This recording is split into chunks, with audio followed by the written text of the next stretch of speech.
சற்று நேரம் தியானிக்கும்படியாக எடுத்துக்கொண்ட வேதவசனம் லூக்கா எழுதின சுவிசேஷ புஸ்தகம் 24ஆம் அதிகாரம் 27ஆம் வசனம். வாசிக்க. லூக்கா எழுதின சுவிசேஷ புஸ்தகம் 24ஆம் அதிகாரம் 27ஆம் வசனம். மோசே முதலிய சகல தீர்க்கதரிசிகளும் எழுதின வேத வாக்கியங்கள் எல்லாவற்றிலும் தம்மை குறித்து சொல்லியவைகளை அவர்களுக்கு விவரித்து காண்பித்தார். ஜெபிப்போம். அன்பும் மகா கிருபை இறக்கம் நிறைந்த பரலோக பிதாவே, உம்மை ஸ்தோத்திரிக்கிறேன். ஆசீர்வதிக்கப்பட்ட ஓய்வு நாளின் பாதுகாவலிலே தியானிக்கும்படியாக நீர் கொடுத்த வசனத்திற்காக உமக்கு நன்றி செலுத்துகிறேன். இந்த வசனத்தின் மூலமாக நீர் வெளிப்படுத்துகிற சத்தியங்கள் உம்மை பின்பற்றுகிற தேவ ஜனங்களுக்கு ஆசீர்வாதமாக காணப்பட தேவன் தாமே அனுகிரகம் செய்வார்கள். இயேசு கிறிஸ்துவின் இன்ப நாமத்தில் ஜெபிக்கிறேன். பரிசுத்தமுள்ள நல்ல பிதாவே, ஆமென். மோசே முதலிய சகல தீர்க்கதரிசிகளும் எழுதின வேத வாக்கியங்கள் எல்லாவற்றிலும் தம்மை குறித்து சொல்லியவைகளை அவர்களுக்கு விவரித்து காண்பித்தார் என்று எழுதப்பட்டிருப்பதை நாம் படிக்கிறோம். கர்த்தருடைய நாமத்திற்கும் மகிமை உண்டாவதாக. இந்த வேத பகுதி எல்லாருக்கும் நன்றாக தெரிந்த ஒரு வேத பகுதி. 2 சீடர்கள் எருசலேமிலிருந்து எம்மாவு என்கிற ஊருக்கு நேராக பிரயாணப்படுகிற சம்பவத்தை குறித்து எழுதப்பட்ட வேத பகுதியாக காணப்படுகிறது. அந்த வேத பகுதியிலே வருகிற ஒரு வசனம் தான் நாம் வாசிக்க கேட்ட இந்த வசனம். இது எல்லாருக்கும் தெரிந்த ஒரு வேத பகுதியாக இருந்தாலும் ஒரு சில சத்தியங்களை நீங்கள் விசேஷமாக இந்த நாளிலே கற்றுக்கொள்வீர்கள் என்று பரிசுத்த ஆவியானவர் உணரக்கூடியவராகவே இருக்கிறார். உங்களிடத்துல ஒரு கேள்வி கேட்கிறேன். பைபிள்ல உயர்ந்த போதனையாக குறிப்பிடப்பட்டிருப்பதாக எதை கருதுகிறீர்கள் என்று கேட்டால் நீங்கள் என்ன சொல்வீர்கள்? வேதாகமத்துல நிறைய போதனைகள் இருக்கிறது, பிரசங்கங்கள் இருக்கிறது.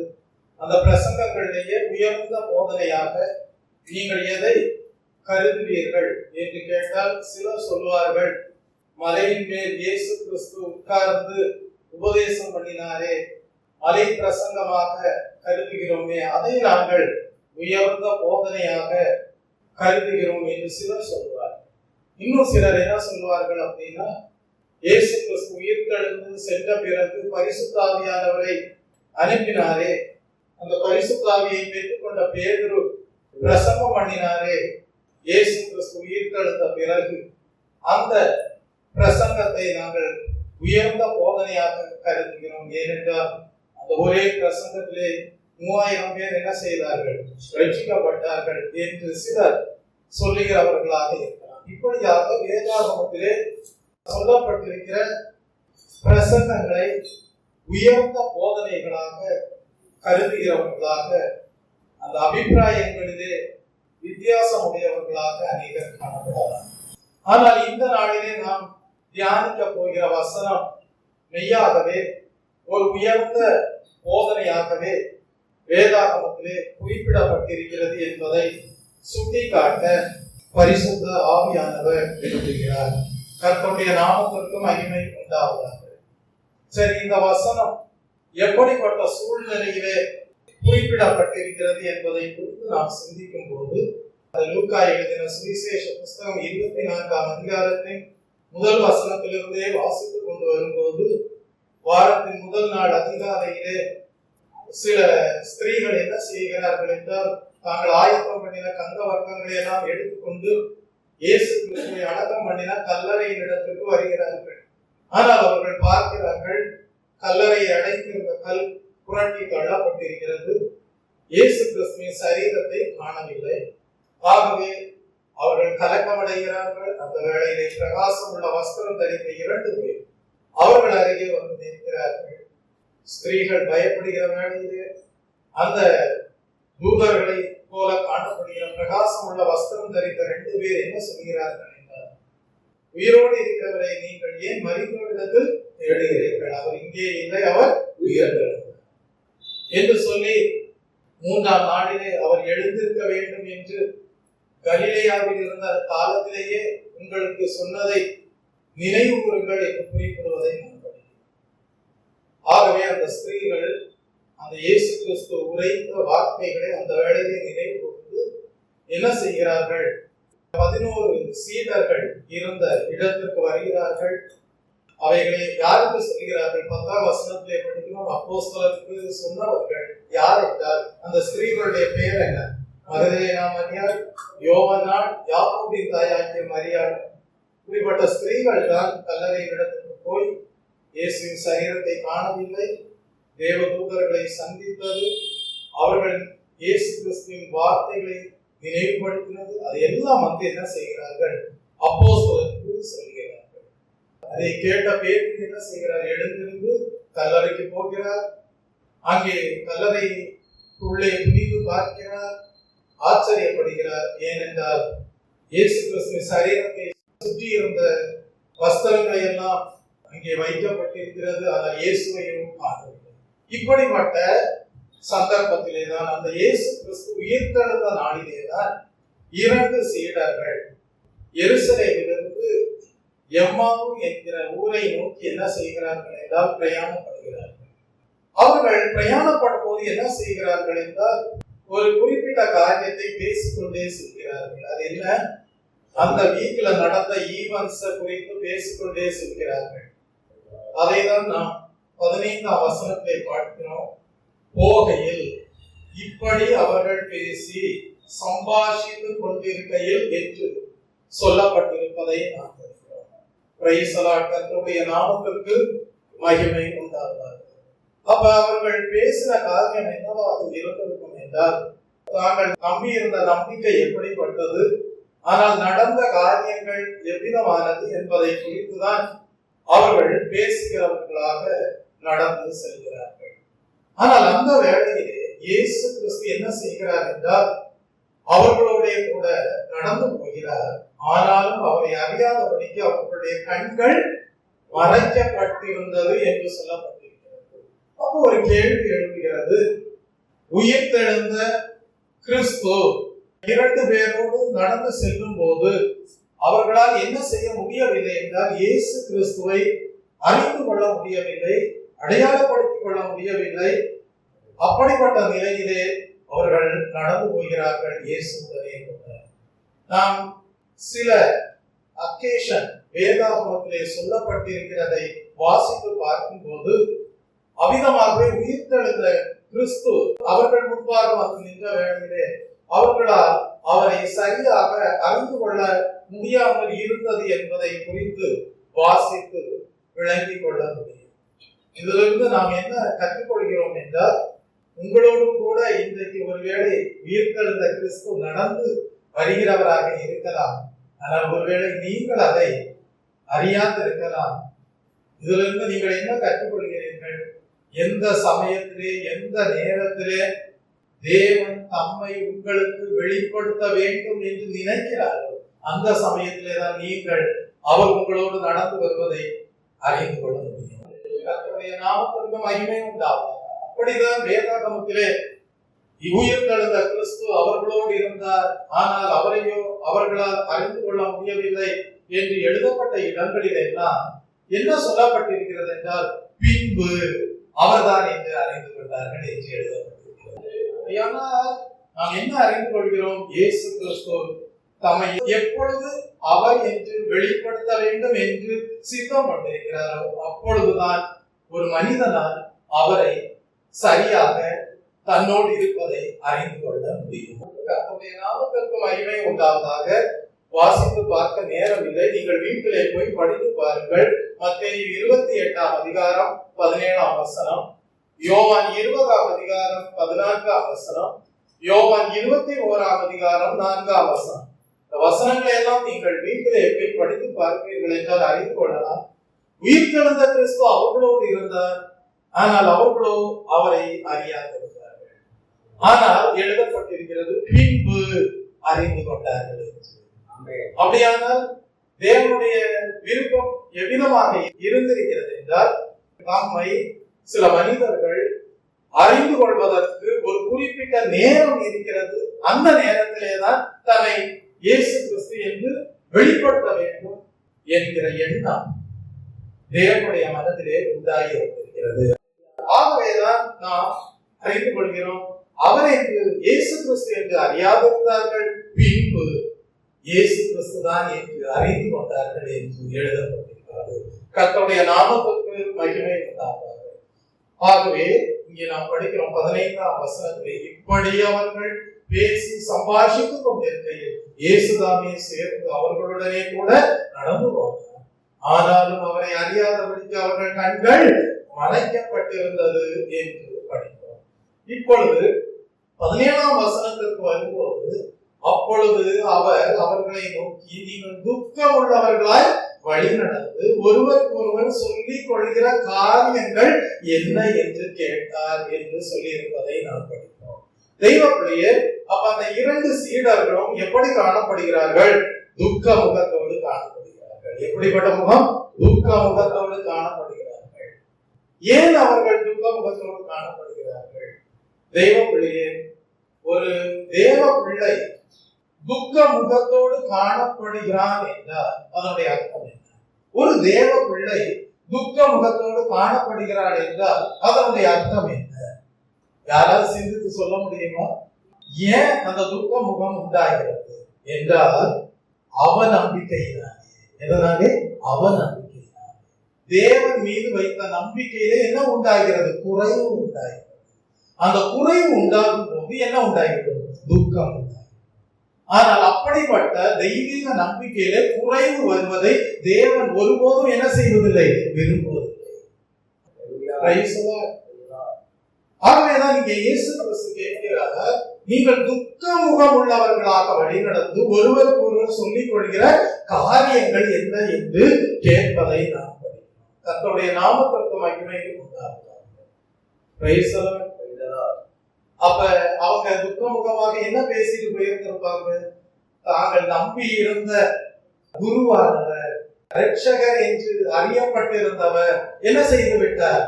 சிலுவையிலே அறையப்பட்டு விட்டார். சரீரத்திலே மரணம் அடைந்து விட்டார். அப்புறம் என்ன சொல்லிட்டு போயிருந்திருப்பாங்க? எங்களை சேர்ந்த சில ஸ்திரீகள் கல்லறையின் இடத்திற்கு போய் பார்த்தார்கள், அவருடைய சரீரம் இல்லை. கல்லறை எப்படி இருக்கு? காலியா இருக்கு. அதை பேசிக்கொண்டு போயிருந்திருப்பார்கள். தேவ தூதர்கள் சந்தித்து சொன்னதை கொடுத்தலாம் பேசிக்கொண்டு, ஆனால் அது எப்படிப்பட்ட காரியம் என்பதை எங்களால சிந்திக்கவே முடியல அப்படின்ற ஒரு நிலையில இருப்பதை குறித்து பேசுகிறவர்களாக இருந்திருப்பார்கள். இன்றைக்கும் இயேசு கிறிஸ்து உயிரோடு இருக்கிறார் என்று சொல்லும் போது அநேகருக்கு பலவிதமான சிந்தனைகள் உண்டாயிருக்கும். எப்படிப்பா மரித்தவர் உயிரோடு எழுதுவார்? சயின்டிபிக்கா அதை என்ன செய்ய முடியாது, உறுதிப்படுத்த முடியாது. அப்ப இந்த எம்மாவு சீடர்களும் அப்படிதான் நினைவுகளோடு இருக்கிறார்கள். ஏனென்றால் தேவதூதர்கள் சொல்லிவிட்டார்கள், அவர் என்ன செய்து விட்டார்? உயிரோடு எழுந்து விட்டார், அவர் இங்கே இல்லை அப்படின்னு சொல்லிட்டார். அப்ப இந்த எம்மாவு சீடர்களுடைய கவலை என்னன்னா, இயேசு கிறிஸ்து மேல நம்பிக்கை வச்சிருந்தோம், அவரை சிலுவையில அறைஞ்சிட்டாங்க, இப்ப தேவதூதர்களாலே சொல்லப்பட்டதை எப்படி எடுத்துக்கிறது அப்படின்ற நினைவுகளோடு தான் அவர்கள் காணப்படுகிறார்கள். இந்த இடத்துல இன்னொரு காரியத்தையும் கூட நம்ம அறிந்து கொள்ளணும். இயேசு கிறிஸ்து முதலாவது தம்மை யார் என்று வெளிப்படுத்தவில்லை, தாம் என்ன சொல்ல விரும்புகிறார் என்பதை குறித்தும் அவர்களுக்கு சொல்லல. முதல்ல என்ன செய்யறாருன்னா, அந்த எம்மாவு சீடர்கள் 2 பேரிடத்திலிருந்துமே இன்ஃபர்மேஷனை வாங்கி கொள்ளும்படியாக விரும்புகிறார். ஏன்னா முதல்ல அவங்களுடைய மனநிலை எப்படிப்பட்டது, அவங்களுடைய கருத்து எப்படிப்பட்டது, அவங்களுடைய நம்பிக்கை எப்படிப்பட்டது, அவங்களுடைய விசுவாசம் எப்படிப்பட்டது, அவங்க எப்படிப்பட்ட நினைவுகளோடு இருக்கிறார்கள், அதை எல்லாம் அறிந்து கொள்ள முதலாவது இயேசு கிறிஸ்து விரும்புவதை நாம் அறிந்து கொள்கிறோம். He is seeking information. அவர் அந்த 2 disciples இடத்திலிருந்து 2 சீஷர்களிடத்திலிருந்தும் இன்ஃபர்மேஷனை கேட்டு முதலாவது பெற்றுக்கொள்வதை நாம் படிக்கிறோம். அதை தான் இங்கே படிக்கிறோம். ஒருவருக்கு ஒருவர் சொல்லிக் கொள்கிற காரியம் என்னவென்று கேட்டார் என்று சொல்லப்பட்டிருப்பதை நாம் படிக்கிறோம். அதாவது என்னன்னா, கொஞ்சம் எலாபரேட் பண்ணுங்க, நீங்க பேசிட்டு போறீங்களே அதை குறித்து கொஞ்சம் எலாபரேட் பண்ணி எனக்கு விவரித்து சொல்லுங்க அப்படின்னு இயேசு கிறிஸ்து இன்ஃபர்மேஷனை கேட்கிறாங்க. இந்த சமயத்துல அவங்க என்ன சொல்றாங்க? 18ஆம் வசனத்திற்கு வரும்போது, அவர்களில் ஒருவராகிய கிளையோவாய் என்பவர் பிரதியுத்தரமாக, இந்நாட்களில் எருசலேமில் நடந்தவைகளை அறியாதபடிக்கு நீர் அந்நியராய் இருக்கிறீரோ என்று குறிப்பிடுவதை நாம் படிக்கிறோம்.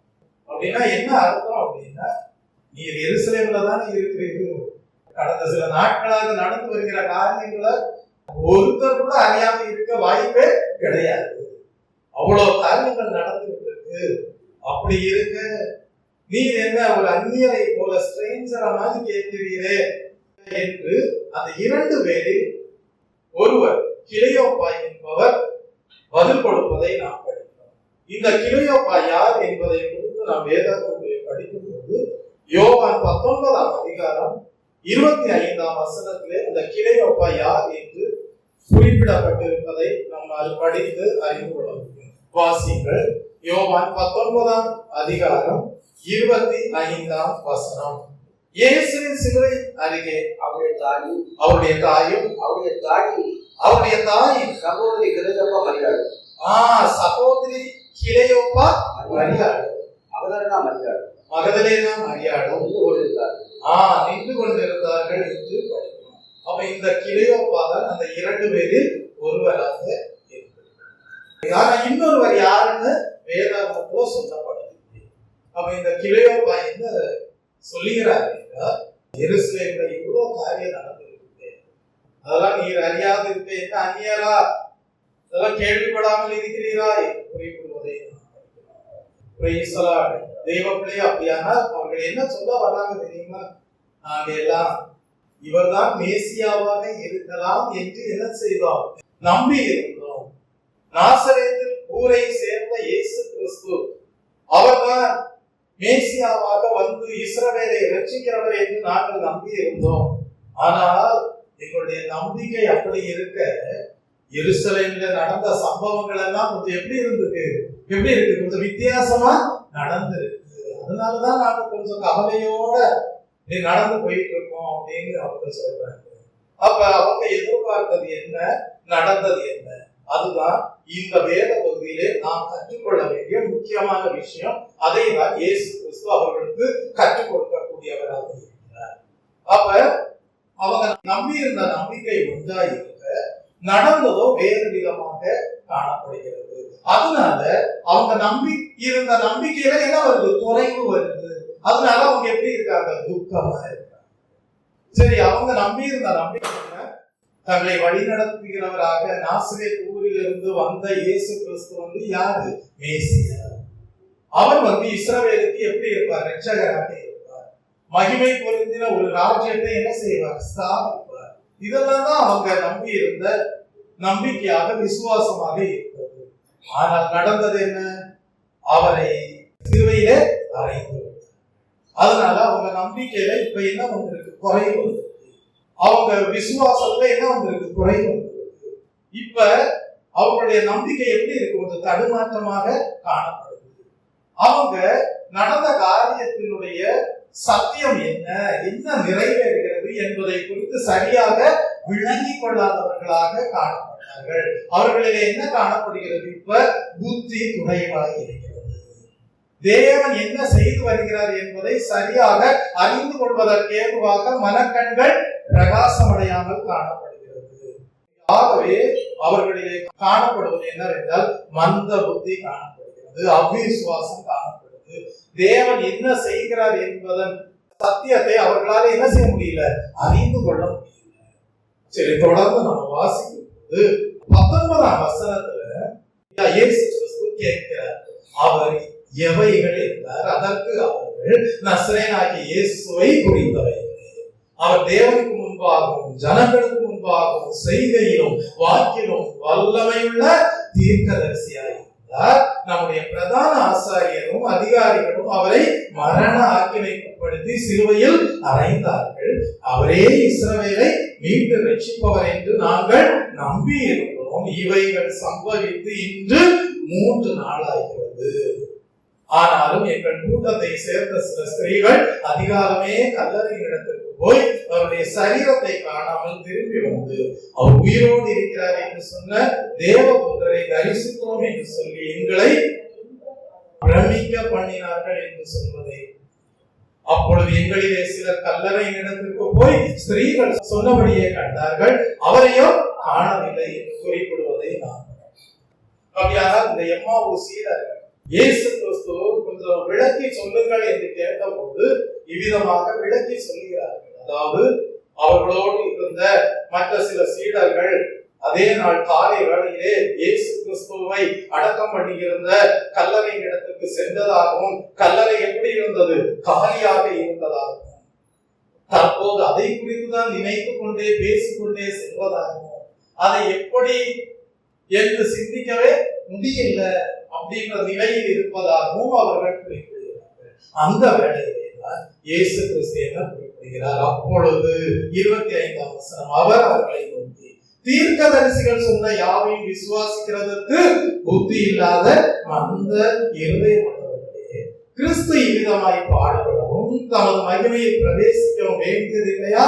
என்று சொல்லி மோசே முதலிய சகல தீர்க்கதரிசிகளும் எழுதின வேத வாக்கியங்கள் எல்லாவற்றிலும் தம்மை குறித்து சொல்லியவைகளை அவர்களுக்கு விவரித்து காண்பித்தார் என்று கர்த்தருடைய நாமத்திற்கு மகிமை உண்டாகும்.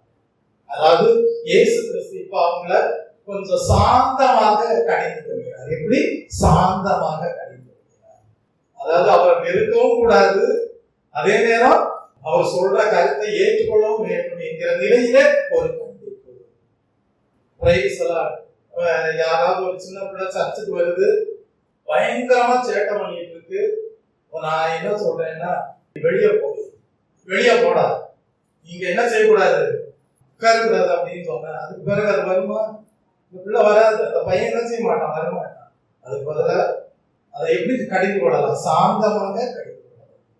சேட்டை செய்யக்கூடாதுப்பா, சேட்டை பண்ணா கடவுள் என்ன செய்வாரு, நீ கண்டிப்பாரு, நீ நல்ல பையனா இருக்கணும் அப்படி சொல்லி என்ன செய்யலாம், புத்தி சொல்லி சாந்தமாக என்ன செய்யலாம், கடிந்து. அப்ப இயேசு கிறிஸ்து சொல்ல வேண்டிய ஒரு பிரசங்கம் இருக்கு. இயேசு கிறிஸ்து மறைபொருளை வெளிப்படுத்தி காட்ட விரும்புகிறார். அதை அவங்க கேட்கணும். ஏன்னா முதல்ல இப்ப அவங்ககிட்ட இந்த இன்ஃபர்மேஷன் எல்லாம் என்ன செஞ்சாச்சு, வாங்கி எடுத்தாச்சு அந்த 2 சீடர்களிடத்துல. இனி அவர் என்ன செய்யணும், பிரசங்கம் பண்ணணும். அந்த உயர்ந்த பிரசங்கத்தை செய்தி அவர்கள் என்ன செய்யணும், காது கொடுத்து கேட்கணும். அவருடைய கண்கள் என்ன செய்யணும், திறக்கப்படணும். மந்த புத்தி என்ன செய்யணும், மாறணும். அவிசுவாசம் நீங்கணும். இவ்வளவு காரியம் நடைபெறணும். அதனால அவர் அடிந்து கொண்ட போது கூட சாந்தமாக என்ன செய்கிறார், கடிந்து. அப்ப அவர் சாந்தமாக கடிந்து கொள்ளும் போது அவர் கொடுக்கிற மெசேஜ்ல 2 காரியங்கள் இருக்கு. எத்தனை காரியங்கள்? 2 காரியங்கள் இருக்கு.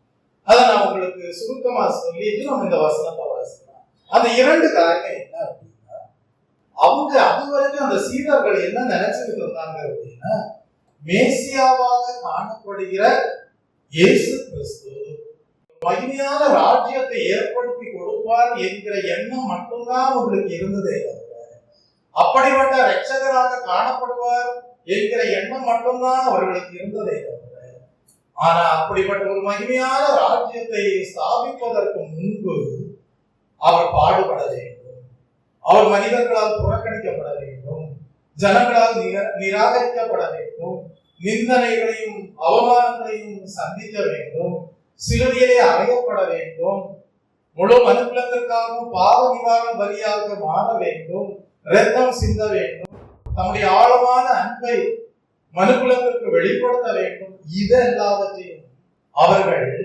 சிந்திக்காதவர்களாக, அறிந்திராதவர்களை போல காணப்பட்டார்கள்.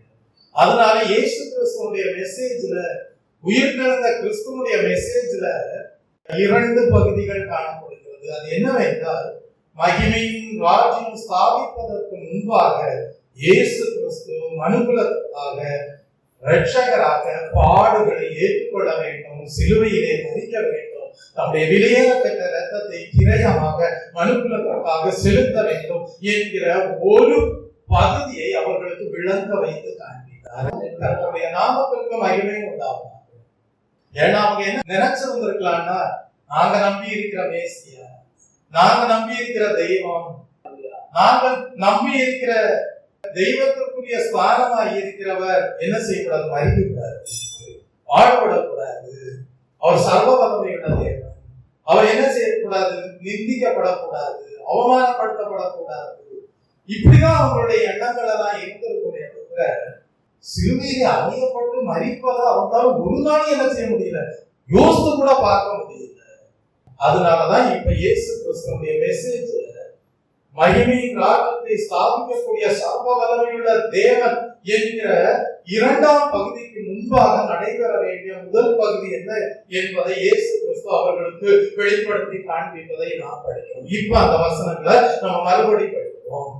அப்பொழுது அவர் அவர்களை நோக்கி, தீர்க்கதரிசிகள் சொன்ன யாவையும் விசுவாசிக்கிறதற்கு புத்தி இல்லாத மந்தை இருந்தவர்களே. அப்ப தீர்க்கதரிசிகள் முன்னறிவித்திருந்தார்கள். எதை குறித்து? இயேசு கிறிஸ்துவுடைய மரணத்தை. இந்த உலகத்திலே அவர் வருவார், பாடுபடுவார், சிலுவையிலே அறையப்படுவார், முழு மனிதர்களுக்காக ரத்தம் சிந்துவார், மரித்து அடக்கம் பண்ணப்படுவார், மூன்றாம் நாள் உயிர் வருவார். பின்பு பரலோகத்திற்கு போய் தேர்தல்வாளனாகிய பரிசுத்த ஆவியை பெற்றுக் கொடுப்பார். அநேக ஜனங்களை அவருடைய ராஜ்யத்திற்கென்று ஆயத்தப்படுத்துவார். 1000 வருட அரசாட்சி உண்டு. அதிலே தம்மால் ஆயத்தப்படுத்தப்பட்டவர்களை வைத்து ஆளுகை செய்வார். அப்ப இதெல்லாத்தையும் தான் இயேசு கிறிஸ்து குறிப்பிடுகிறார். 26ஆம் வசனத்திலே கிறிஸ்து இவ்விதமாக பாடுபடவும் தமது மகிமையில் பிரவேசிக்கவும் வேண்டியதில்லையா என்று சொல்லி, இதுல 2 காரியம் இருக்கிறார். முதல் காரியம் என்ன? பாடுபடவும். அடுத்தது மகிமையிலே பிரவேசிக்கும். இதுல இந்த எம்மாவு சீடர்கள் தோல்வி அடைந்தது இதுல இயேசு கிறிஸ்து பாடுபடுகிற காரியத்தை விட்டுட்டாங்க. அதை குறித்த தெய்வீக திட்டத்தை அறிந்திராமல் பண்ணப்பட்டார்கள். ஆனா இன்னொரு காரியம் அவங்களுக்கு தெரிஞ்சிருக்கு. அது என்ன? அவர் மகிமையிலே பிரவேசிப்பார், இஸ்ரவேலை மீட்டு ரட்சிக்கக்கூடியவராக இருப்பார் என்கிற நம்பிக்கை அவர்களுக்கு இருக்கும். அப்ப அவங்களுடைய நம்பிக்கை எப்படிப்பட்டதா இருந்ததுன்னா அரைகுறையான நம்பிக்கையா இருந்தது. அவர்களுடைய அறிவு எப்படி இருந்ததுன்னா அரைகுறையான அறிவா இருந்தது. அவர்களிலே காணப்பட்ட புத்தி எப்படி இருந்ததுன்னா மந்த புத்தியாக இருந்தது. ஒரு முழுமையான தேவ அறிவை இழந்திருந்தார்கள். அந்த விசுவாசத்துல என்ன இருந்தது? குறைவு காணப்பட்டது. அதனாலதான் இயேசு கிறிஸ்து அந்த 2 சீடர்களை பார்த்து சொல்கிறார், விசுவாசிக்கிறதற்கு புத்தி இல்லாத மந்த இருதயம் உள்ளவர்களே என்று குறிப்பிடுவதை நாம் படிக்கிறோம். கர்த்தருடைய நாமத்திற்கு மகிமை உண்டாவதாக. அப்ப தீர்க்கதரிசிகள் உரைத்த யாவையும் விசுவாசியாதவர்களாக இருந்தமைக்காக இயேசு கிறிஸ்து கடிந்து கொள்கிறார். இப்ப ஒரு கேள்வி கேட்கிறேன். இந்த ஸ்திரீகள் வந்து சொன்னாங்களே, என்ன சொன்னாங்க? நாங்க தேவ தூதர்களை பார்ப்போம், இயேசு கிறிஸ்து உயிர்த்தெழுந்து விட்டார் என்று தேவ தூதர்கள் சொன்னாங்க. உயிரோடு இருக்கிறவரை மரித்தோரிடத்தில் தேடுவது என்ன அப்படின்னு கேட்டாங்க. கல்லறை எப்படி இருக்கு? காலியா இருக்கு. இதையெல்லாம் நீங்க ஏன் விசுவாசிக்கலன்னு இயேசு கிறிஸ்து கேட்கல. புரியுதா? ஸ்திரீகள் போனாங்க, அப்புறம் பேதுரும் போறாரு, கல்லறை காலியா இருக்கு, தூதர்கள் சொல்றாங்க இயேசு கிறிஸ்து உயிரோடு எழுந்து விட்டார் என்று. அதையெல்லாம் சீடர்களை நீங்கள் ஏன் விசுவாசிக்கல அப்படின்னு இயேசு கிறிஸ்து கேட்கல. ஆனா எப்படி கேட்கிறாரு? தீர்க்கதரிசிகள் சொன்ன யாவையும் விசுவாசிக்கிறதற்கு புத்தி இல்லாத மந்த அப்படின்னு சொல்லிட்டு 27ஆம் வசனத்துல சொல்றாரு, மோசே முதலிய சகல தீர்க்கதரிசிகள் எழுதின வேத வாக்கியங்கள் எல்லாவற்றிலும் யாரை குறித்து சொல்லப்பட்டிருக்கிறது? இயேசு கிறிஸ்துவை குறித்து சொல்லப்பட்டிருக்கிறது. அதை அவர்களுக்கு என்ன செய்ய ஆரம்பிக்கிறார்? விவரித்து காண்பிக்கிறார். கர்த்தருடைய நாமத்திற்கு மகிமை உண்டாகும். தெய்வ பிள்ளையே, அப்படியானால் அவர்கள் நடந்து போகும்போது அவர்களுடைய விசுவாசம் அசைக்கப்பட்டதாக காணப்பட்டிருக்கிறது. மேசியாவுடைய மகிமையை அறிந்தவர்களாக இருந்தார்கள். மேசியாவுடைய ராஜ்யத்தை குறித்து அறிந்தவர்களாக இருந்தார்கள். ஆனால் தெய்வ பிள்ளையே, அவர்களால் எதை குறித்து உணர முடியவில்லை என்றால், தீர்க்கதரிசிகள் இயேசு கிறிஸ்து பாடுகளை ஏற்றுக்கொள்ள வேண்டியது இருக்கும் என்று சொன்னதை அவர்கள் விசுவாசியாதவர்களாக காணப்பட்டார்கள். அதை குறித்து அறிந்திராதவர்களாக காணப்பட்டார்கள். அதை குறித்து சிந்திக்காதவர்களாக காணப்பட்டார்கள். அவைகளின் மீது நம்பிக்கை வைக்காதவர்களாக காணப்பட்டார்கள். அதை தான் இயேசு கிறிஸ்து சுட்டி காட்டி என்ன செய்கிறார் என்றால் கடிந்து வருகிறார். அப்ப இயேசு கிறிஸ்து இப்ப என்ன உணர வைக்கிறார்னா, பாடுகள் எதற்கு ஏற்றதாய் இருக்கிறது என்றால் மகிமைக்கு ஏற்றதாய். ஒரு வசனம் இருக்கு, அவரோடு கூட பாடுகளை செய்தீர்களானால் அவரோடு கூட பாடுகளையும் செய்தீர்கள். அப்ப அந்த மகிமைக்கு முன்பாக என்ன இருக்கு? பாடுகள் இருக்கிறது என்பதை இயேசு கிறிஸ்து கற்றுக் கொடுக்கிறார். கர்த்தருடைய நாமத்திற்கு மகிமை உண்டாகுமாக. அப்ப தெய்வ பிள்ளை, இதிலிருந்து நாம் அறிந்து கொள்ள வேண்டும், ஒரு சத்தியத்தை விளங்கிக் கொள்ள வேண்டும். அந்த சத்தியம் என்னவென்றால், வேத வாக்கியங்கள் எல்லாம் முத்திரிக்கப்பட்டிருக்கிறது. தீர்க்க தரிசனங்களை வாஸ்தவம் புரியுமா? அதனுடைய விளக்கம் தெரியுமா? தெரியாது. ஏன்? அது எப்படிப்பட்டிருக்கிறது? அதனுடைய ரகசியங்கள் முத்திரிக்கப்பட்டிருக்கிறது. அதுல காணப்படுகிற மறைபொருள்கள் இருக்கிறது. அதை பரிசுத்த ஆவியானவர் அல்லது கர்த்தர் நமக்கு விளக்கி காட்டாத வரைக்கும் அது நமக்கு எப்படி இருக்கும்? மறைக்கப்பட்டதாகவே இருக்கும். எப்படி காணப்படுவீர்கள்? குருடர்களாகவே காணப்படுவீர்கள். ஆனால் இயேசு கிறிஸ்து விளக்கி காட்டும் போது, அதை அந்த புஸ்தகத்தை திறந்து காட்டும் போது, அதற்கு பிறகு அது மறைக்கப்பட்டதாக இருக்காது. அது என்ன செய்யப்படும் என்றால் வெளிப்படுத்தப்பட்ட சத்தியமாக இருக்கும். உங்கள் கண்கள் எப்படி இருக்கும்? திறக்கப்பட்டதாக இருக்கும். Praise the Lord. கர்த்தருடைய நாமத்திற்கு மகிமை உண்டாவதாக. இதுல இருந்து இன்றைக்கு ஒரு அப்ளிகேஷனாக தேவன் கற்றுக் கொடுக்கிற காரியம் என்னவென்றால், நம்ம புதிய பாட்டின் காலத்துல வாழ்ந்துட்டு வரோம். ஆனா பழைய பாட்டின் காலத்துல இயேசு கிறிஸ்துவை குறித்து, மேசியாவை குறித்து, மேசியா என்றால் அர்த்தம் என்ன? அபிஷேகம் பண்ணப்பட்டவர். என்னது? அபிஷேகம் பண்ணப்பட்டவர். இயேசு கிறிஸ்துவை குறித்து, அபிஷேகம் பண்ணப்படுகிற மேசியாவை குறித்து புதிய பாட்டின் காலத்தில் வாழ்ந்து வருகிற நாம் அறிந்து கொள்ள வேண்டியது என்னவென்றால், அவரை குறித்து பழைய பாட்டின் காலத்தில் அநேக தீர்க்கதரிசிகள் மூலமாக சொல்லப்பட்டிருக்கிறது. நம்முடைய கடமை என்னவென்றால், அந்த வேத வாக்கியங்கள் எல்லாம் என்ன, அதற்குள் மறைந்திருக்கக்கூடிய விஷயங்கள் என்ன, அதை நாம் என்ன செய்ய வேண்டும்? ஆராய்ந்து படிக்க வேண்டும். அதை தான் இயேசு கிறிஸ்து சொல்றாரு. அவரு புதிய பாட்டின் காலத்துல வாழ்கிற நமக்கு அப்படி ஒரு உபதேசத்தை கொடுக்கிறாரு. பழைய பாட்டுன்னு சொல்லி அதை நீங்க ஒதுக்கி வச்சிடாதீங்க. நாங்க புதிய பாட்டின் காலத்துல வாழ்க்கை அப்படின்னு சொல்லி பழைய பாட்டு புஸ்தகம் இனி படிக்க வேண்டாம்னு சொல்லி என்ன செஞ்சிடாதீங்க? ஒதுக்கி வச்சிடாதீங்க. அவர் என்ன சொல்றாரு அப்படின்னா, பழைய பாட்டின் காலத்துல தன்னை குறித்து சொல்லப்பட்டிருக்கிற எல்லா காரியத்தையும் நம்ம என்ன செய்யணும்னா, அதை அடையாளப்படுத்தி அதுக்குள்ள இருக்கிற விஷயங்கள் என்ன அப்படின்றத நம்ம ஆராய்ச்சி செய்து நம்முடைய மனக்கண்களை அதிகமாக பிரகாசம் அடைவதற்கு ஏதுவாக இடம் கொடுக்க வேண்டும். ஏன்னா அந்த சத்தியங்கள் எல்லாம் எதை இணைக்கக்கூடியதா இருக்கும் என்றால், புதிய பாட்டு காலத்திலே அப்போஸ்தலர்களாலே எடுத்து கூறின சத்தியத்தோடு இணைக்கக்கூடியதாக இருக்கும். இன்றைக்கு செய்தி வேலை முடித்த பிறகு வெளியே போகும்போது கேட்பாங்க, உங்கள்கிட்ட என்ன இன்றைக்கு கற்றுக்கொண்டீர்கள் என்று கேட்பாங்க. அப்பொழுது நீங்க சொல்லணும், முன்பு நாங்கள் எம்மாவுக்கு போன சீடர்களை போல இருந்தோம். அப்ப அவங்க கேட்பாங்க, எப்படி இருந்தீங்க அப்படின்னு கேட்பாங்க. பழைய பாட்டுல மேசியாவை குறித்து சொல்லப்பட்டிருக்கிற தீர்க்க தரிசன வசனங்கள் இருந்தது. அதற்குள்ளே காணப்படுகிற கருத்துக்களை ஆராய்ந்து பார்க்கணுன்ற எண்ணம் இல்லாதவர்களாக இருந்தோம். அந்த வாக்கியங்களுக்கும் அப்போஸ்தலருடைய உபதேசத்துக்கும் ஒரு தொடர்பு இருக்கின்றத சிந்திக்காதவர்களாக இருந்தோம். அந்த எம்மாவு சீடர்களை போல நாங்களும் அறப்படியா, எங்கள் தேவன் சர்வவல்லமையுள்ள தேவன், மகிமையான ராஜ்யத்தை ஸ்தாபிப்பார், எங்களையும் அந்த மகிமைக்கு பங்குள்ளவர்களாக மாற்றுவார் அப்படின்னு தான் நாங்க எண்ணிக்கொண்டே இருந்தோம். இந்த கிறிஸ்தவ வாழ்க்கையில பாடுகள் இருக்காது, உபத்திரவங்கள் இருக்காது, நிந்தனைகள் இருக்காது, போராட்டங்கள் இருக்காது, அப்படிதான் நாங்க நினைச்சுக்கிட்டு இருந்தோம். ஆனா இன்னைக்கு நாங்க சர்ச்சுக்கு போன பிறகுதான் ஒரு பகுதியை மட்டும் விளங்கி கொண்டு வாழ்ந்த எங்களுக்கு இன்னொரு பகுதியையும் பரிசுத்த ஆவியானவர் விளக்கி காட்டி, அப்படி ஆராய்ச்சி செய்ய வேண்டும். எதை? பழைய பாட்டு காலத்துல மேசியாவை குறித்து சொல்லப்பட்டிருக்கிற வேத வாக்கியங்களை என்ன செய்யணும்? ஆராய்ந்து பார்க்கணும். ஆராய்ந்து பார்க்கும் போது ஒரு தெய்வீக வெளிப்பாடு கிடைக்கும், தெய்வீக வெளிச்சம் கிடைக்கும். அந்த வெளிப்பாடு எதை குறித்து? மகிமைக்கு முன்பாக என்ன உண்டு? பாடுகள் உண்டு. மகிமைக்கு முன்பாக என்ன உண்டு? உபத்திரவங்கள் உண்டு. அப்படிப்பட்ட வெளிச்சம் கிடைப்பதற்கு ஏதுவான ஒரு போதனையை பெற்றுக் கொண்டோம் என்று சொல்ல முடியும். இதுதான் எம்மாவு சீடர்களுக்கு மறைக்கப்பட்ட விஷயமாக இருந்தது. இன்றைக்கு தேவன் உங்கள் மனக்கண்களையும் பிரகாசம் மந்த இருதயம் மாறுகிறது. தெய்வ பிள்ளையே, விசுவாசம் பெருகுகிறது. அப்ப இயேசு கிறிஸ்து என்ன சொல்றார்? மனுஷகுமாரனாகிய தாம் இந்த உலகத்திலே வந்த நோக்கம் என்னவென்றால் முழு மனுக்குலத்தின் பாவத்தையும் தம் மீது ஏற்றெடுக்க வேண்டும். அது ஒண்ணு, அந்த பாடுகளில்.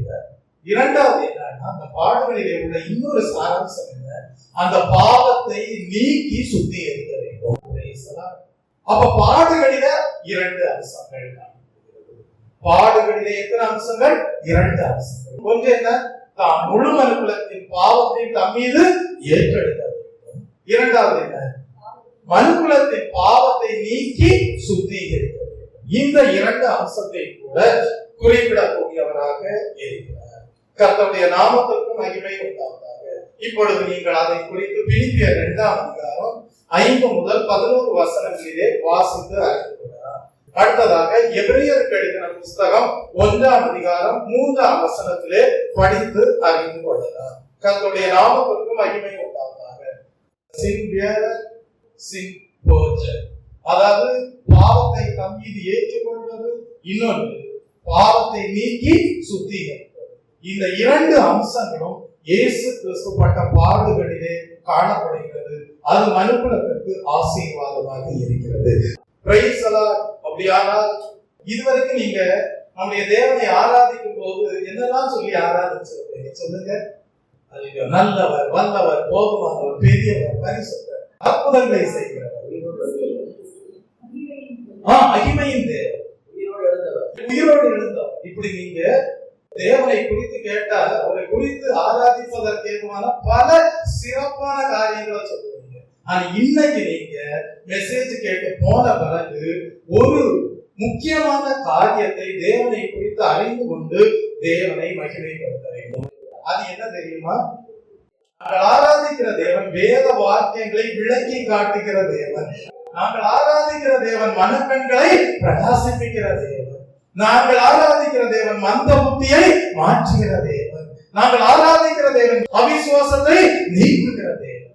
வாசிங்கள் அதே அதிகாரம் 44, 46 வசனங்களை வாசித்து பாருங்கள். அங்கேயும் இயேசு கிறிஸ்து வேத வாக்கியங்களை விளக்கி காட்டி மனக்கண்களை பிரகாசிப்பித்தார் என்று சொல்லி இருப்பதை நாம் படிக்கிறோம். அப்பொழுது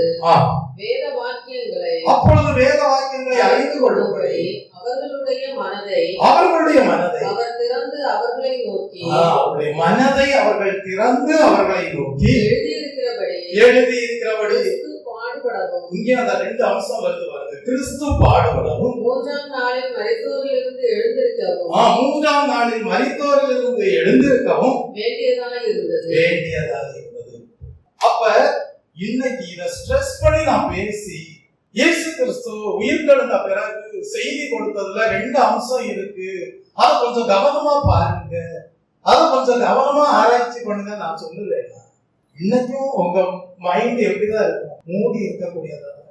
ஆனா இன்னைக்கு தேவன் இந்த செய்தி மூலமாக உங்கள் மனதை என்ன செஞ்சிருக்கார்? திறந்திருக்கார்.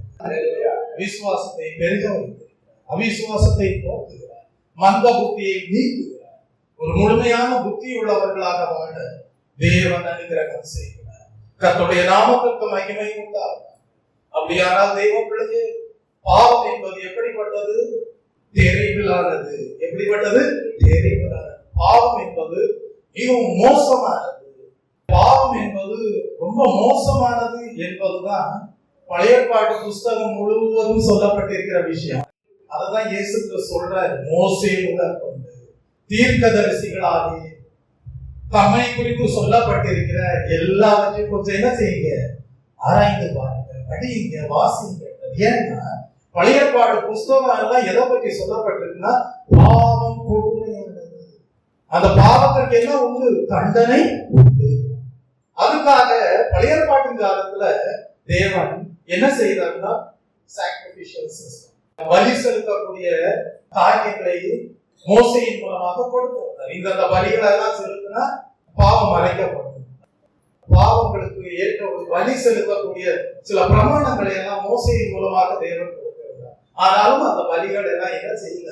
பாவங்களை நீக்கி என்ன செய்யல? சுத்திகரிக்கல, நல் மனசாட்சியை பெற்றுக்கொள்ள வைக்கல. அதுதான் இயேசு கிறிஸ்து சொல்ற பழைய ஏற்பாடு ஃபுல்லா தன்னை குறித்து சொல்லப்பட்டிருக்கிறதுல ஒரு விஷயம் இருக்கு. அது என்ன விஷயம்? பழைய பாட்டுல சொல்லப்பட்டிருக்கிற வேத வாக்கியங்கள் எல்லாம் சுட்டி காட்டுவது என்ன தெரியுமா? பாவம் கொடுமையானது. அப்படி பாவம் செய்து கொண்டே என்ன செய்ய முடியாது? வாழ முடியாது. பாவத்தின் சம்பளம் என்ன? மோட்சம் கிடைக்காது. அப்ப இயேசு கிறிஸ்து என்ன சொல்றாருன்னா, அந்த பழைய பாட்டுல பாவம் கொடுமையானதுன்னு சொல்லி சொல்லப்பட்டிருக்குல்ல, இனி அந்த பாவத்திலிருந்து மனுக்குலத்தை எப்படி மீட்பது? எல்லாரும் பாவம் செய்து தேவ மகிமையற்றவர்களாக மாறிட்டாங்க, எப்படி மீட்பது? அப்ப அந்த பழைய பாட்டுல சொல்லப்பட்டிருக்கிற எல்லா தம்மை குறித்த வேத வாக்கியங்கள் எல்லாம் எதை பாயிண்ட் பண்ணக்கூடியதா இருக்கிறது என்றால் கல்வாரி சிலுவையை பாயிண்ட் பண்ணக்கூடியதா இருக்கிறது. அததான் அந்த எம்மாவு சீடர்களுக்கு இயேசு கிறிஸ்து வெளிப்படுத்தி காட்டுகிறார். பாவத்தை ஒருவர் ஏற்றுக்கொள்ள வேண்டும், பாவத்தை ஒருவர் நீக்கி என்ன செய்யணும்? சுத்திகரிக்கணும்.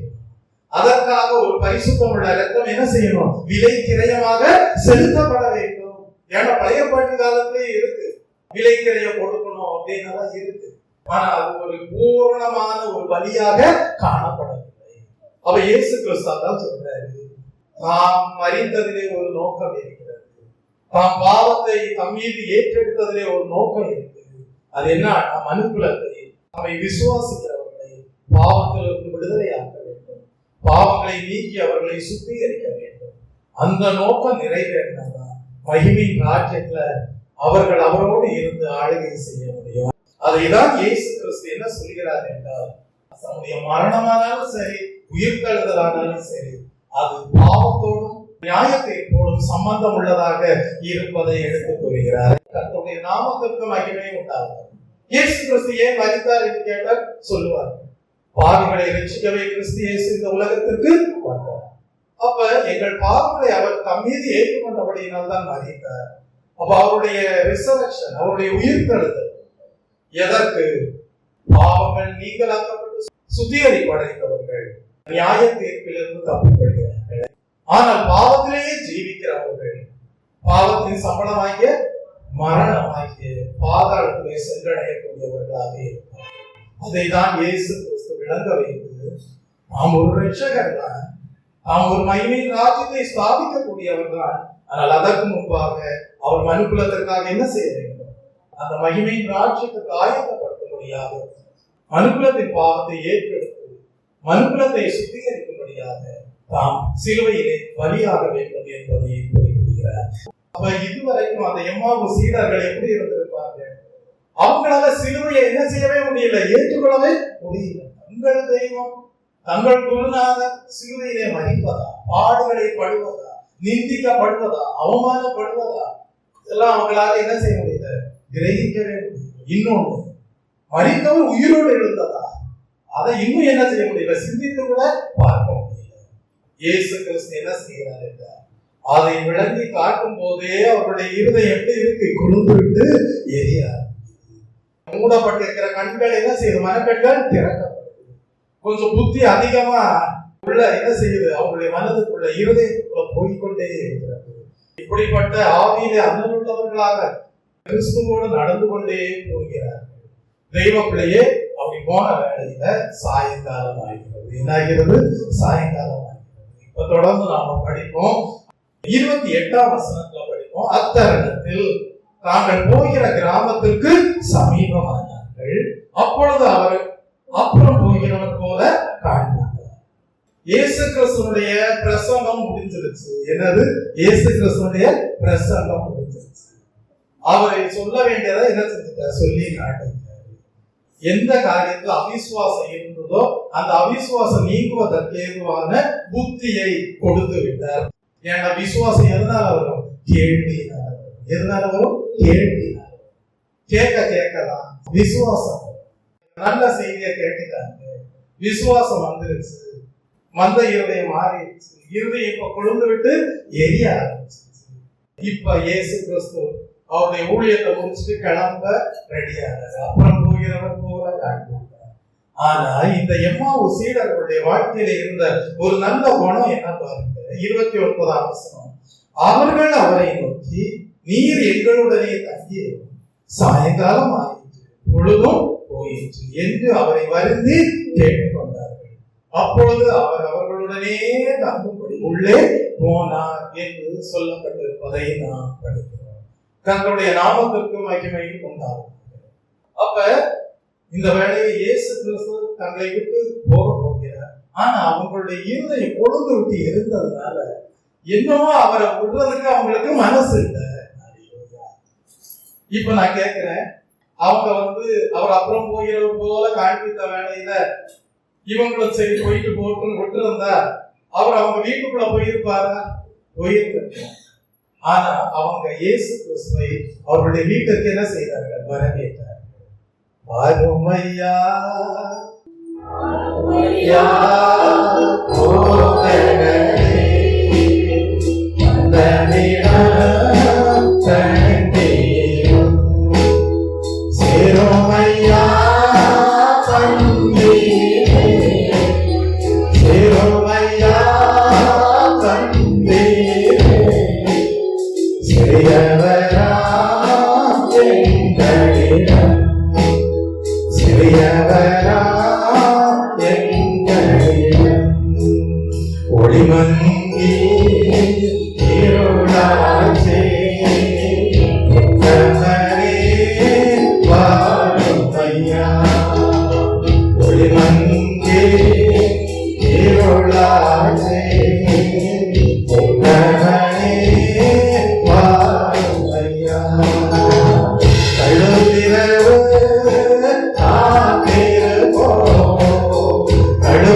மேசியா தேவனால் அபிஷேகம் பண்ணப்பட்டவர், உலகத்தில் தேவனால் அனுப்பப்பட்டவர், உலகத்தில் தேவனால் அனுப்பப்பட்டவர். சில சமயம் இருந்தது, எப்படி இஸ்ரவேலின் மேய்ப்பனாக இருக்கக்கூடிய சமயம் இருந்தது. எப்படி இஸ்ரவேலின் மேய்ப்பனாக இருக்கக்கூடிய சமயம். அது எப்படிப்பட்டது என்றால், ஆடுகளை சரியான வழியில என்ன செய்யணும்? நடத்த வேண்டும். அவர்கள் மீது கேர் எடுக்கணும். அப்படிப்பட்ட சமயம் தான். அடுத்தது எப்படிப்பட்ட சிந்தனைகள்லாம்? அவர் மகிமையின் ராஜாவாக இருப்பார், நீதியின் ராஜாவாக இருப்பார். இன்னும் கூட சொல்லப்பட்டிருக்கு, என்ன இருப்பு போலா தேசங்களை என்ன செய்வார்? ஆளுகை செய்வார். தேவனுடைய ஜனங்களுக்கு சத்துருக்களாக இருக்கிற விரோதிகளை சிதறடிப்பார். இப்படியெல்லாம் தேவனை பற்றி மகத்துவமான காரியங்கள் சிந்திப்பதற்கு ஏதுவாக இருக்கிறது. இயேசு கிறிஸ்து மேசியா என்று சொல்லும்போது, வாக்குத்தத்தங்கள் நிறைவேறும் என்று சொல்லும்போது, ஆனால் எதை சிந்திக்க மறந்துவிடக்கூடாது? மகிமையின் ராஜ்யம் ஸ்தாபிக்கப்படுவதற்கு முன்பாக அவர் என்ன செய்ய வேண்டும்? பாடுகள் பட வேண்டும். அதை சிந்திக்க என்ன செஞ்சிடக்கூடாது? மறந்துவிடக்கூடாது. Man of sorrows, துக்கம் நிறைந்தவர், வேதனைப்படுகிறவர், நிந்திக்கப்பட்டவர். சொல்லுங்க, மனுஷரால் புறக்கணிக்கப்பட்டவர். சொல்லுங்க, ஏன் விட்டுவிட வேண்டிய வேலையினர் பிதாவாகிய தேவனாலேயே கைவிடப்பட்டவர். அதனாலதான் சிலுவையிலே வைத்து இயேசு கிறிஸ்து சொன்னார், என் தேவனே என் தேவனே ஏன் என்னை கைவிட்டீர்? ஏன்னா முழு மனுக்குலத்தின் பாவங்களையும் தன் மீது இயேசு கிறிஸ்து ஏற்றுக்கொண்ட வேளையிலே, அந்த விட்டுவிட வேண்டிய வேளையில பிதாவும் கூட என்ன செய்திருக்கிறார்? இயேசு கிறிஸ்துவை இமை பொழுது கைவிட்டேன் என்று சொல்லப்பட்ட வாக்கியத்தின்படி கைவிடக்கூடியவராக, ஆனாலும் இறுக்கமான இரக்கங்களினால் சேர்ந்து கொண்டேன் என்று சொல்லப்பட்டது. அப்ப இந்த மேசியா உலகத்திற்கு அனுப்பப்பட்டவர் என்று சொல்லும் போது, அவர் சர்வ வல்லமையுள்ள தேவன் என்கிற கோணத்திலே சிந்திப்பது நல்லது. ஆனா எதை விட்டுக்கூடாது? அதுக்கு முன்னால, அந்த மகிமைக்கு முன்னால என்ன இருக்கு? பாடுகள். உயிர்த்தெழுதலுக்கு முன்பாக என்ன இருக்கு? பாடுகள். துக்கம் நிறைந்தவராக காணப்பட்டவர் என்கிற சிந்தனையை இழந்து போய்விடக் கூடாது.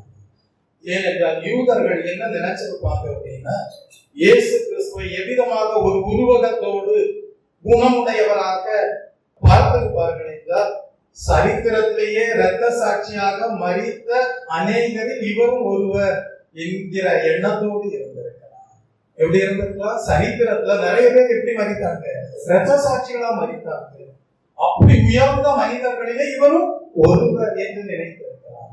அதனாலதான் இயேசு கிறிஸ்து சொல்லுகிறார்.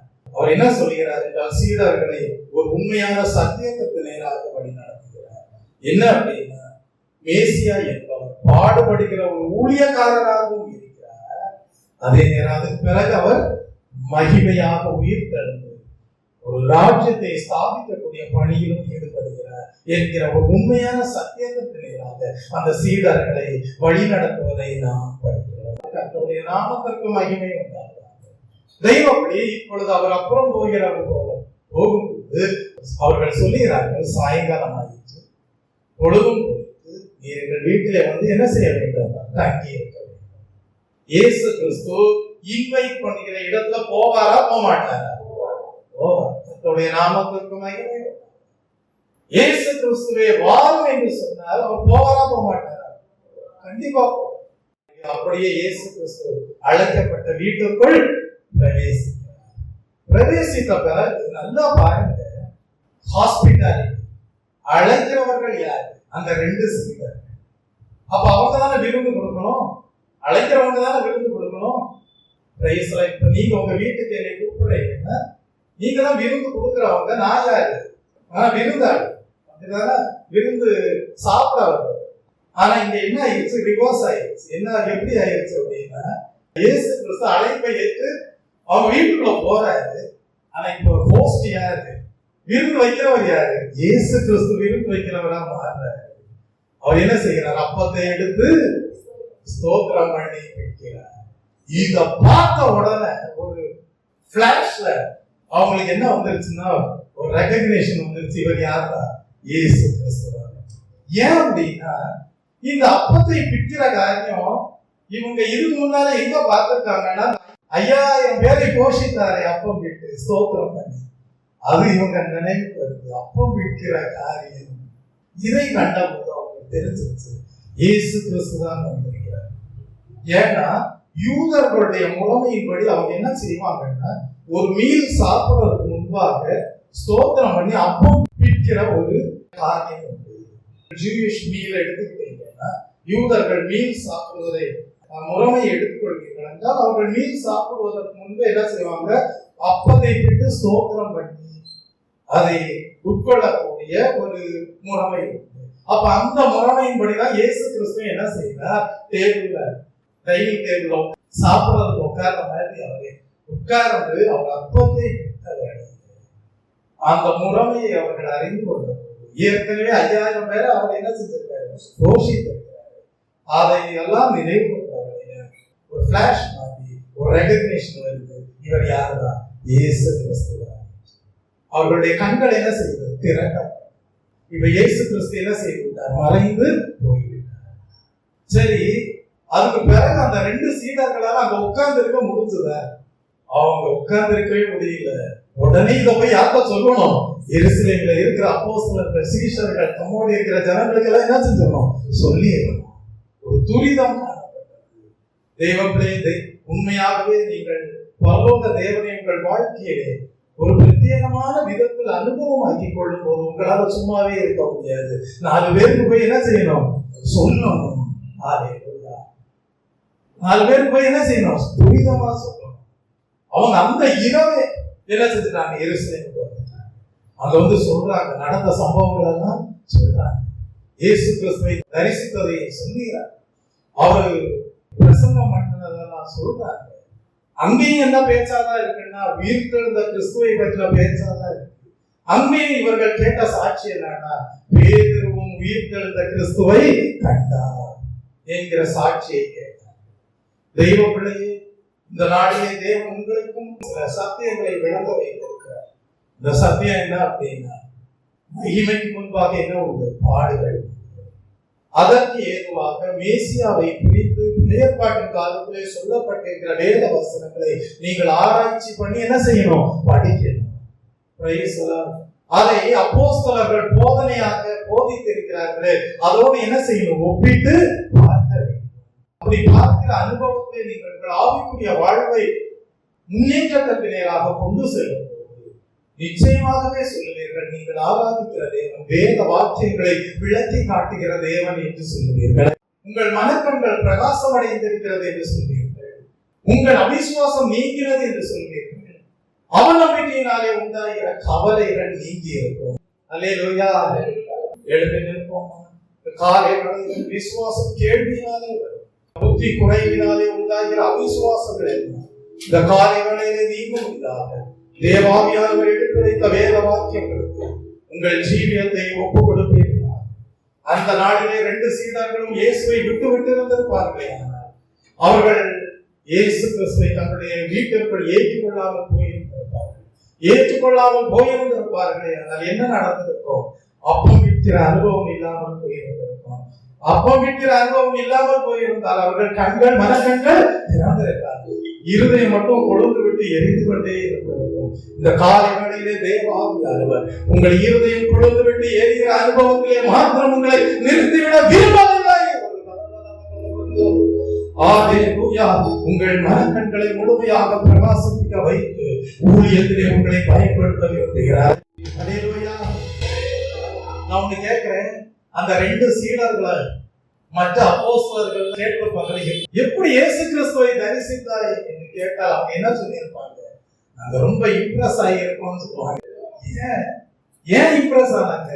மற்றவங்க எல்லாம் தேவனை அனுபவமாக்கி கொண்ட விதத்திற்கும் இவர்கள் தேவனை கண்டு மனக்கண்கள் திறந்து அவபுத்தி எல்லாம் மாறி புத்தி இல்லாம எல்லாம் மாறி விசுவாசத்தோடு காணப்படுவதற்கு தேவன் வைத்திருந்த அனுபவங்கள் விசேஷித்தவைகள். அதனால நீங்க என்ன நினைச்சிடக்கூடாது தெரியுமா? அந்த சகோதரனுக்கு தேவன் எப்படி வெளிப்பட்டாரோ அதே மாதிரிதான் எனக்கும் வெளிப்படுவார் அப்படின்னு நினைச்சிடக்கூடாது. உங்களுக்கு தேவன் உங்களை வழிநடத்துகிற விதத்துல தேவன் என்ன செய்வார்? உங்களை பிரத்யேகமான விதத்துல உங்களை சந்திப்பார். உங்களுக்கு தேவையான புத்தியை கொடுப்பார், அறிவை கொடுப்பார், ஞானத்தை கொடுப்பார், விசுவாசத்தை பெருக பண்ணுவார், புத்தி இன்மையை மாற்றுவார், இருதயத்தை கொழுந்து விட்டு எரியப்படுவார். நீங்கள் இனி குருடர்களாக இருக்க மாட்டீர்கள், மனக்கண்கள் பிரகாசம் அடைந்தவர்களாக இருப்பீர்கள், சத்தியத்தை அறிந்து கொண்டவர்களாக இருப்பீர்கள், வேத வசனத்தின் வெளிச்சத்தை பெற்றவர்களாக காணப்படுவீர்கள்.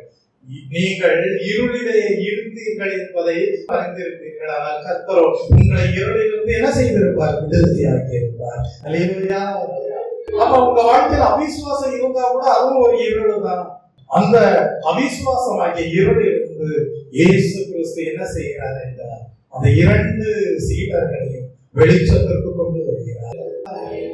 இயேசுவின் நாமம் இனிதான நாமம், இணையில்லா நாமம், இன்ப நாமம், எங்கள் இயேசுவின் நாமம் இனிதான நாமம், இணையில்லா நாமம், இன்ப நாமம், பரிமள தைலம் இயேசுவின் நாமம், காயத்தின் வாசனை வீசும் நாமம், பரிமள தைலம் இயேசுவின் நாமம், காயத்தின் வாசனை வீசும் நாமம், இயேசுவின் நாமம் இனிதான நாமம், இணையில்லா நாமம், இன்ப நாமம், எங்கள் இயேசுவின் நாமம் இனிதான நாமம், இணையில்லா நாமம், இன்ப நாமம்.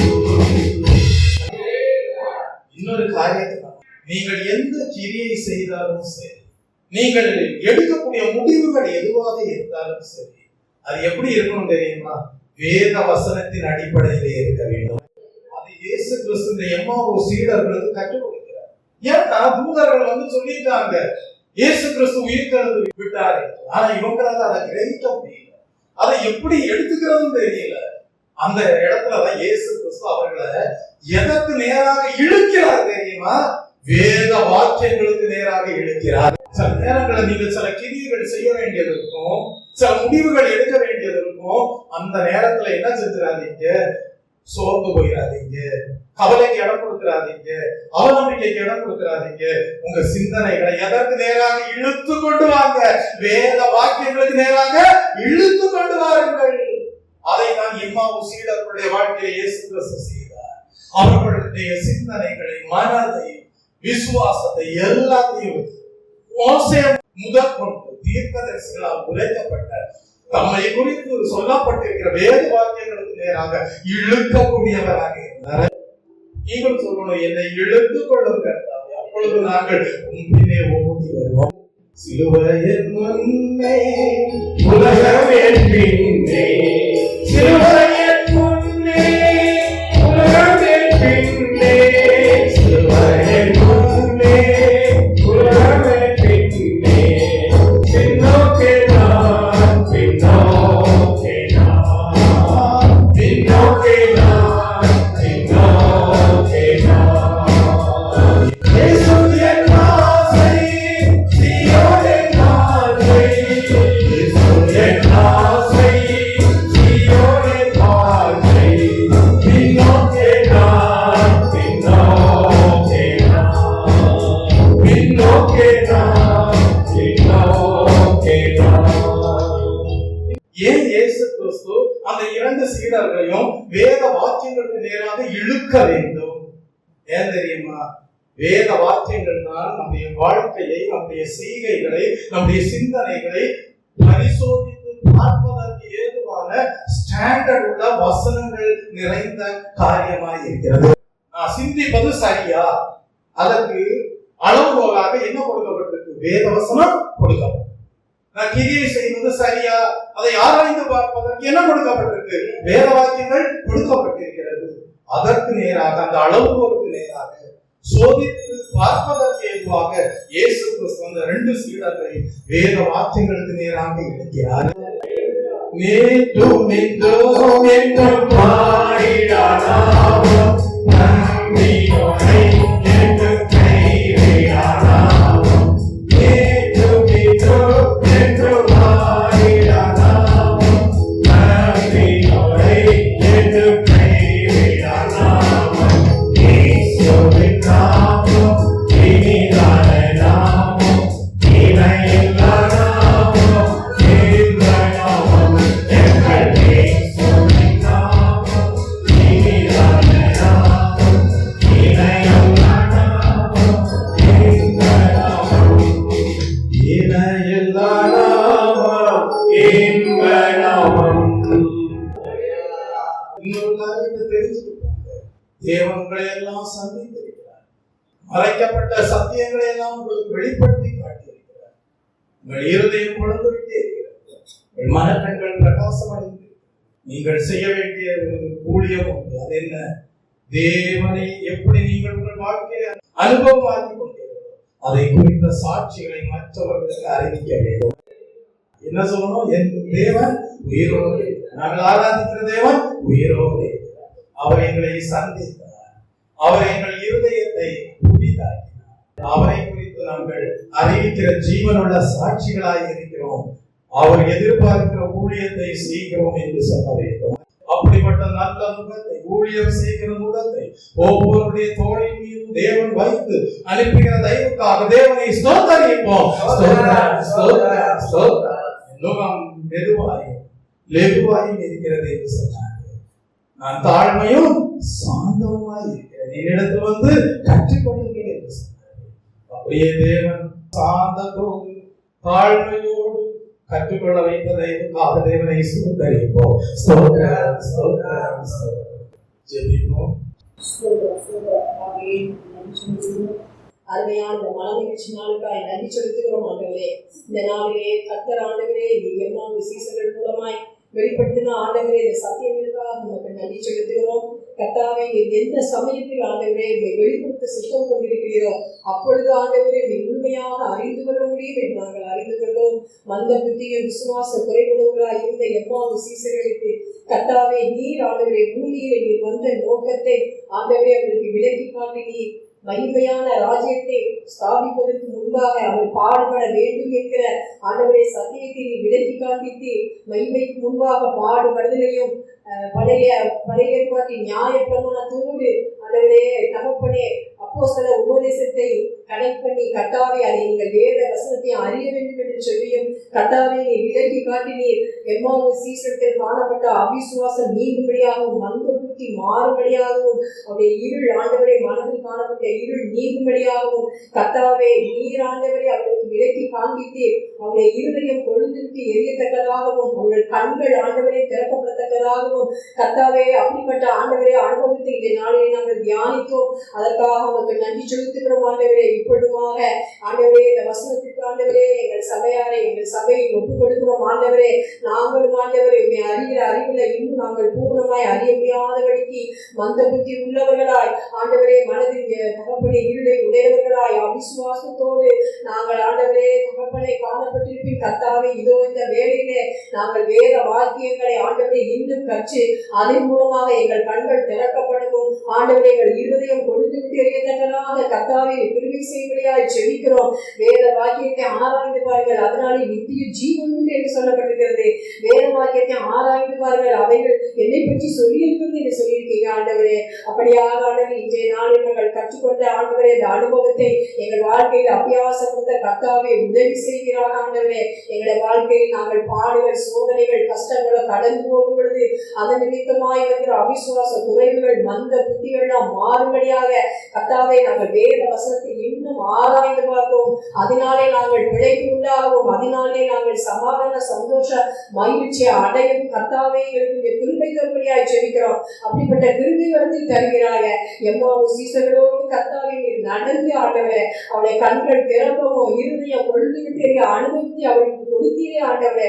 அதே போல அனுபவத்தை கர்த்தாவே திருச்சபையாய் எங்கள் ஒவ்வொருவருக்கும் தரும்படியாய் ஜெபிக்கிறோம். ஒவ்வொருவரும் ஆண்டவரை ஒவ்வொரு விதமான அனுபவத்திலே இருக்கலாம். கர்த்தாவே எப்படிப்பட்ட அனுபவத்திலே இருந்தாலும் எம்மாவு சீசர்களுக்கு ஆண்டவரை நீ உதவி செய்கிறேன். அதே உதவி கர்த்தாவே எங்கள் திருச்சபையாருக்கு நீர் ஆண்டவரை தர வேண்டுமாய் ஜெபிக்கிறோம் ஆண்டவரே. அதற்கான கிருபை கர்த்தாவே எங்களுக்கு நீ அளவிடாமல் தரும்படியாய் ஜெபிக்கிறோம் அப்பா. நாங்கள் நன்றி செலுத்துகிறோம் ஆண்டவரே. அப்பா வாரத்திற்கு பெய்கிற மழை புரியானது அது பூமியிலே விழுந்து ஆண்டவரே அது தகப்பனே அப்பா விதையை முளைப்பிக்க செய்யுமா அப்போ. அதே போல இன்றைய நாளில் இந்த கொடுக்கப்பட்ட வசனமானது இந்த திருச்சபைக்கு கொடுக்கப்பட்ட வசனமானது ஆண்டவரே 100 60 30 பலன் கொடுக்கத்தக்கதாக கர்த்தாவே எங்களுக்குள்ள கிரியை செய்யும்படியாய் கர்த்தாவே எங்களை ஆசீர்வதிக்கும்படியாய் எங்கள் விசுவாச குடும்பத்தார் எங்கள் கரத்துல ஒப்பு கொடுக்கிறோம் ஆண்டவரே. அப்படியாக ஆண்டவரை செய்து கொடுத்ததால் எங்கள் போதைகளை கரத்துல ஒப்பு கொடுக்கிறோம் கர்த்தாவே. உச்சிதமான கோதுமையாலே கர்த்தாவே எங்களை யோசிக்க நீ தயவு கொண்டீரதற்காய் ஸ்தோத்திரம் கர்த்தாவே. ஆசீர்வதியாண்டவரே இன்னும் வல்லமை வரங்களினால் நிரப்புவீராக ஆண்டவரே. அப்பா அவருடைய தேவைகளால் சந்திக்கப்படுது கர்த்தாவே. பிரயாணத்தில் எல்லாம் கர்த்தாவை நீ பாதுகாத்து கொடுப்படியாய் ஜெபிக்கிறோம். என் சிஸ்டரை ஒப்பு கொடுக்கிறோம். கொடுக்கப்பட்ட 2 பிள்ளைகளை ஒப்பு கொடுக்கிறோம். ஊழியத்துக்கு உதவியாக இருக்கிற சகோதரிகளையும் கரத்துல ஒப்பு கொடுக்கிறோம் ஆண்டவரே. கர்த்தாவே ஒவ்வொருவரையும் நீர் ஆசீர்வதிக்கிறாக. அதே போல் கர்த்தாவே எங்கள் சபையை சுற்றி இருக்கிறான ஆத்துமாக்களை எல்லாம் அந்த கரத்துல ஒப்பு கொடுக்கிறோம் ஆண்டவரே.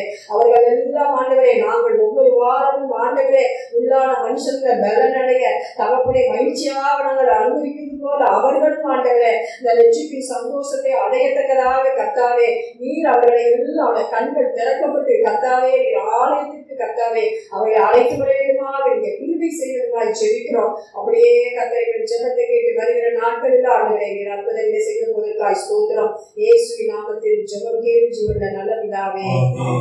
ஜெபத்தை கேட்டதற்காக தேவனை ஸ்தோத்திரிப்போம். அன்பும் மகா கிருபையும் நிறைந்த பரலோக பிதாவே ஸ்தோத்திரம். இந்த நாளிலே எம்மாவோ சீடர்களோடு நீர் போதித்த காரியம் எப்படிப்பட்டது என்பதை கற்றுக்கொள்ள செய்வதை ஸ்தோத்திரம். உன்னுடைய வாழ்க்கை எப்படிப்பட்டது, நீர் செய்து முடிக்க வேண்டிய வேலை, நீர் உலகத்திலே வந்த நோக்கம் என்ன என்பதை நாம் கற்பிக்கக்கூடியவராக போதிக்கக்கூடியவராக இருந்தீரே என்று ஸ்தோத்திரம்.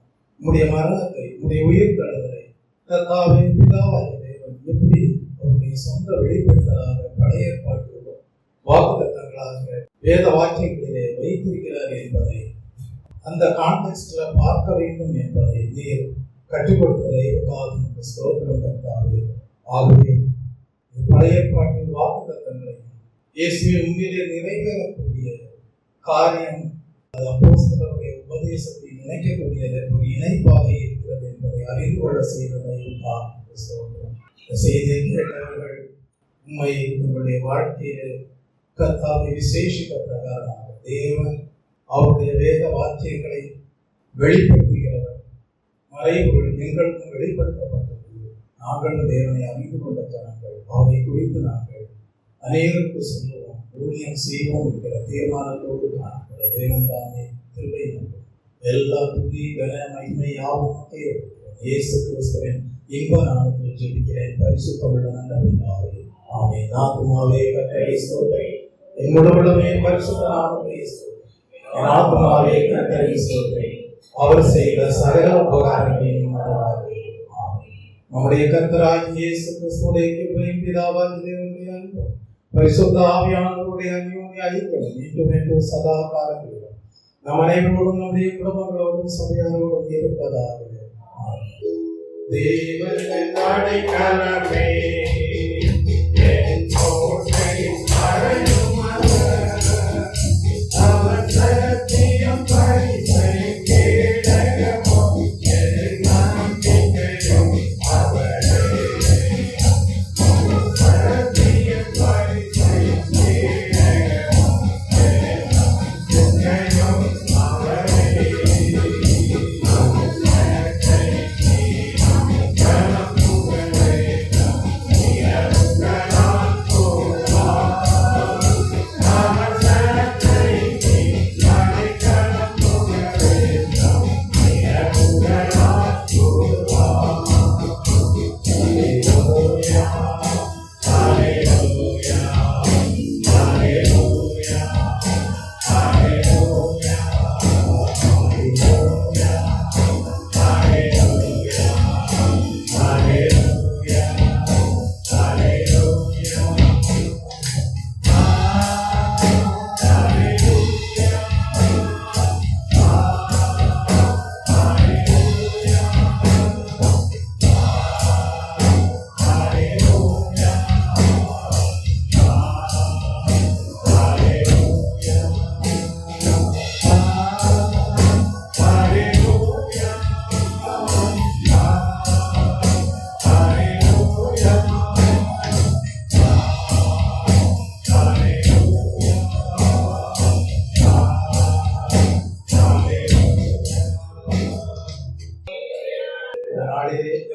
சீடர்களோடு தேவன் போதித்த போதனைகள் சத்தியங்கள் என்ன என்பதை அறிந்து கொள்ள வைக்க வேண்டும். அந்த நோக்கத்தை உங்கள் மூலமாகவும் ஊழிய பாதையிலே நிறைவேற்ற வைத்து உங்கள் மூலமாக அநேக ஆத்மாக்களுடைய மனக்கண்கள் பிரகாசமடைந்ததாக காணப்படும். உங்கள் மூலமாக அநேகருடைய இருதை கொடுத்துவிட்டு எரியக்கூடியதாக காணப்படும். அவர்களும் ஜீவனுள்ள சாட்சிகளாக தேவன் தானே ஒவ்வொருவரையும் பயன்படுத்தி பலப்படுத்தி மேன்மைப்படுத்துவாராக.